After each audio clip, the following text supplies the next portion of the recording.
A primeira semana depois do domingo do primeiro turno está chegando ao fim. Nesse diagnóstico, eu vou fazer um balanço sobre como foi a semana de rearranjo das duas campanhas, do Bolsonaro e do Lula, e vou falar sobre um fator que deveria preocupar muito o Lula. Vamos lá? Eu vou dar uma de João Kleber e só vou falar do tal do fator mais pra frente, até para fisgar você aqui, você seguir acompanhando o vídeo, seguindo o vídeo. Mas o que eu quero falar antes é da campanha do Bolsonaro. O domingo trouxe um número muito bom para o presidente, vitórias espetaculares no Senado, e isso injetou ânimo na campanha do Bolsonaro. E com esse ânimo todo, ele já começou a segunda-feira em campo. Segunda e terça, ele fechou e anunciou o apoio dos dois governadores dos dois maiores colégios eleitorais do país, o Rodrigo Garcia, de São Paulo, e o Romeu Zema, de Minas Gerais. A gente tem que colocar esses dois apoios um pouco em perspectiva. Eles são importantes? Claro que são.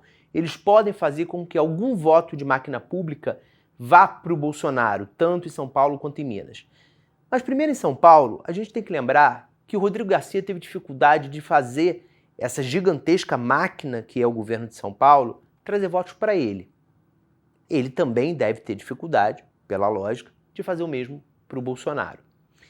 Em Minas Gerais, a gente tem que observar uma outra coisa. Historicamente, de 2006 para cá, Minas Gerais sempre elegeu o candidato a presidente adversário do nome que o governador estava recomendando. Vamos lembrar? 2006 era o Aécio Neves que recomendava voto no Geraldo Alckmin. Ganhou o Lula. 2010 era o Antônio Anastasia que pedia votos para o José Serra. Ganhou a Dilma. 2014 era o Alberto Pinto, que era um governador que tinha substituído o Anastasia, que tinha se licenciado para concorrer a senador. E o Alberto Pinto era do grupo político deles e pedia voto, tal qual o Aécio e o Anastasia haviam feito, também para o tucano, dessa vez o próprio Aécio Neves. Ganhou a Dilma de novo. Em 2018 era o petista Fernando Pimentel, em Minas, que pedia votos para o Fernando Haddad. Ganhou o Bolsonaro. Então, não dá para a gente dizer que é uma regra, é algo automática essa transferência de votos a pedido do Romeu Zema. Até porque muitos dos eleitores do Romeu Zema foram eleitores do Lula também. Teve um certo lulema lá em Minas. Mas o Bolsonaro, ao longo da semana, ele soube usar esse fator psicológico, esse era o fator que eu falei que deveria preocupar o Lula, a favor dele.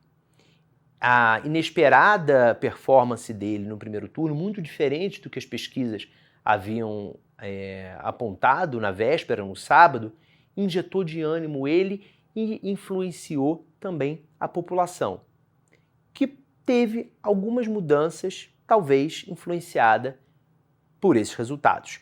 Vamos a algumas delas? Eu estou falando de números trazidos, eu vou citar aqui alguns números trazidos pela pesquisa Quest, que foi divulgada na quinta-feira dessa semana. A Quest fez a seguinte pergunta: Bolsonaro está fazendo o que pode para resolver os problemas do país? 49% dos respondentes disseram que sim, ele está fazendo o que pode. No dia 21 de setembro, esse número era 45%.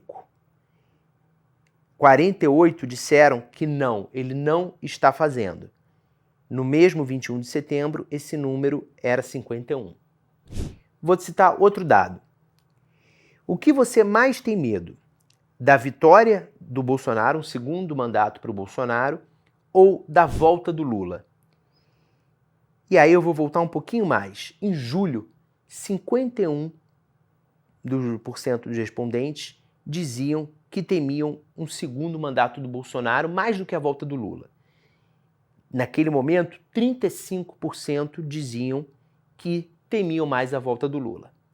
Agora, 4 meses depois, 46% dizem que temem um Bolsonaro 2.0 e 42% disseram que temem a volta do Lula. Repara aqui no gráfico que a imagem diminuiu, a distância diminuiu muito entre os dois medos. E tem um terceiro dado também trazido pela Quest, que é a resposta à pergunta: Bolsonaro mereceria uma segunda chance? Esse número cresceu do sábado passado, 1º de outubro, que estava em 46%, para agora 50% respondido nessa quinta-feira. Esses números mostram que o impacto da performance do Bolsonaro no domingo gerou psicologicamente nas pessoas um efeito de ser mais condescendente com o Bolsonaro. Avaliar, talvez, pensar o seguinte: nossa, se tanta gente votou dessa maneira nele, será que eu não estou errado? Será que eu estou sendo justo? E isso é normal, principalmente nos dias subsequentes a um resultado como o de domingo. A gente agora tem que esperar para ver se isso vai durar até o fim do mês, se vai aumentar ou se vai diminuir, e é apenas a euforia inicial dos dias seguintes ao primeiro turno. O Bolsonaro continua governando, e ele continua, portanto, dando provas diárias, dando exemplos diários, razões diárias, para que as pessoas não gostem do seu governo e o rejeitem. Nessa sexta-feira, ele deu mais um piti, mais um ataque, voltou a atacar o STF, atacou o Lula, em mais um episódio de descontrole de dentro do Palácio. Esse tipo de situação, esse tipo de reação do Bolsonaro, eu já falei algumas vezes aqui no diagnóstico, elas contribuem muito para o aumento da sua rejeição. A gente tem que ver como que vai ser o presidente no fim de semana e nos próximos dias. Agora, para concluir, vamos falar do Lula? O Lula conseguiu apoios muito importantes nessa semana. Teve um apoio meia-boca do Ciro Gomes, mas teve um apoio bom da Simone Tebet, que posou ao lado dele, já se disse disposta a fazer campanha ao lado dele, e era uma pessoa que o criticava, exemplo do Ciro Gomes, aliás, o criticava bastante no primeiro turno. O Lula conseguiu um apoio inédito na carreira dele, do Fernando Henrique Cardoso, que foi historicamente o seu maior adversário. O derrotou 2 vezes nos anos 90. Até o apelido Sapo e o Príncipe, né, numa referência aos dois, que o Lula era o sapo barbudo e o Fernando Henrique, o príncipe dos sociólogos e com um ar de lorde. Os dois estão juntos nesse momento, se encontraram, aliás, nesta sexta-feira. Houve também um apoio significativo de antigos adversários, que são os economistas do Plano Real. Os economistas que fizeram o Plano Real e governaram com Fernando Henrique. Eu estou falando de Armínio Fraga, estou falando de Pércio Arida, estou falando do André de Lara Rezende. Declararam voto no Lula.